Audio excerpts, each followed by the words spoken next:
അപ്പോസ്തലനായ പൗലോസ് ഫിലിപ്പിയർക്കെഴുതിയ ലേഖനം അധ്യായം 3. ഒടുവിൽ എൻ്റെ സഹോദരന്മാരെ, കർത്താവിൽ സന്തോഷിപ്പീൻ. അതേ കാര്യം നിങ്ങൾക്ക് പിന്നെയും എഴുതുന്നതിൽ എനിക്ക് മടുപ്പില്ല. നിങ്ങൾക്ക് അത് ഉറപ്പാകുന്നു. നായ്ക്കളെ സൂക്ഷിപ്പീൻ, ആകാത്ത വേലക്കാരെ സൂക്ഷിപ്പീൻ, വിച്ഛേദനക്കാരെ സൂക്ഷിപ്പീൻ. നാമല്ലോ പരിച്ഛേദനക്കാർ. ദൈവത്തിൻ്റെ ആത്മാവുകൊണ്ട് ആരാധിക്കുകയും ക്രിസ്തുയേശുവിൽ പ്രശംസിക്കുകയും ജഡത്തിൽ ആശ്രയിക്കാതിരിക്കുകയും ചെയ്യുന്ന നാം തന്നെ. പക്ഷേ എനിക്ക് ജഡത്തിലും ആശ്രയിപ്പാൻ വകയുണ്ട്. മറ്റാർക്കാനും ജഡത്തിൽ ആശ്രയിക്കാം എന്ന് തോന്നിയാൽ എനിക്കധികം.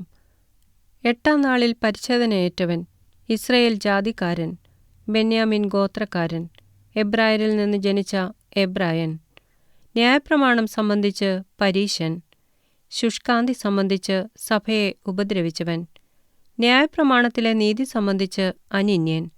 എങ്കിലും എനിക്ക് ലാഭമായിരുന്നതൊക്കെയും ഞാൻ ക്രിസ്തു നിമിത്തം ഛേദമെന്ന് എണ്ണിയിരിക്കുന്നു. അത്രയുമല്ല, എൻ്റെ കർത്താവായ ക്രിസ്തുയേശുവിനെക്കുറിച്ചുള്ള പരിജ്ഞാനത്തിൻ്റെ ശ്രേഷ്ഠത നിമിത്തം ഞാൻ ഇപ്പോഴും എല്ലാം ഛേദമെന്ന് എണ്ണുന്നു. ഞാൻ ക്രിസ്തുവിനെ നേടേണ്ടതിനും ന്യായപ്രമാണത്തിൽ നിന്നുള്ള എൻ്റെ സ്വന്തം നീതിയല്ല, ക്രിസ്തുവിങ്കലുള്ള വിശ്വാസം മൂലം ദൈവം വിശ്വസിക്കുന്നവർക്ക് നൽകുന്ന നീതി തന്നെ ലഭിച്ച് അവനിലിരിക്കേണ്ടതിനും അവൻ്റെ മരണത്തോട് അനുരൂപപ്പെട്ടിട്ട് അവനെയും അവൻ്റെ പുനരുത്ഥാനത്തിൻ്റെ ശക്തിയെയും അവൻ്റെ കഷ്ടാനുഭവങ്ങളുടെ കൂട്ടായ്മയെയും അനുഭവിച്ചറിയേണ്ടതിനും ഇങ്ങനെ വല്ല വിധേനയും മരിച്ചവരുടെ ഇടയിൽ നിന്നുള്ള പുനരുത്ഥാനം പ്രാപിക്കണം എന്നുവെച്ചും ഞാൻ അവൻ്റെ നിമിത്തം എല്ലാം ഉപേക്ഷിച്ച് ചവറെന്നെണ്ണുന്നു. ലഭിച്ചു കഴിഞ്ഞു എന്നോ തികഞ്ഞവനായി എന്നോ അല്ല, ഞാൻ ക്രിസ്തുയേശുവിനാൽ പിടിക്കപ്പെട്ടിരിക്കുന്നതുകൊണ്ട് എനിക്കും അത് പിടിക്കാമോ എന്നുവെച്ച് പിന്തുടരുന്നതേയുള്ളൂ. സഹോദരന്മാരെ, ഞാൻ പിടിച്ചിരിക്കുന്നു എന്ന് നിരൂപിക്കുന്നില്ല. ഒന്ന് ഞാൻ ചെയ്യുന്നു, പിമ്പിലുള്ളത് മറന്നും മുമ്പിലുള്ളതിന് ആഞ്ഞും കൊണ്ട് ക്രിസ്തുയേശുവിൽ ദൈവത്തിൻ്റെ പരമവിളിയുടെ വിരുദിനായി ലാക്കിലേക്ക് ഓടുന്നു. നമ്മിൽ തികഞ്ഞവരൊക്കെയും ഇങ്ങനെ തന്നെ ചിന്തിച്ചുകൊള്ളുക. വല്ലതിലും നിങ്ങൾ വേറെ വിധമായി ചിന്തിച്ചാൽ ദൈവം അതും നിങ്ങൾക്ക് വെളിപ്പെടുത്തിത്തരും.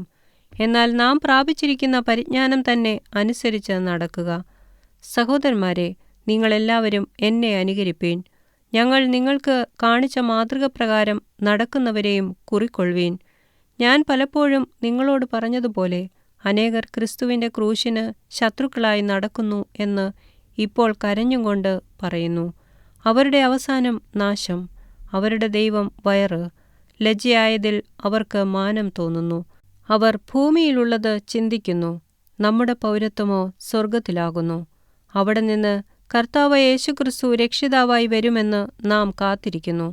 അവൻ സകലവും തനിക്ക് കീഴ്പ്പെടുത്തുവാൻ കഴിയുന്ന തൻ്റെ വ്യാപാര ശക്തി കൊണ്ട് നമ്മുടെ താഴ്ചയുള്ള ശരീരത്തെ തൻ്റെ മഹത്വമുള്ള ശരീരത്തോട് അനുരൂപമായി രൂപാന്തരപ്പെടുത്തും.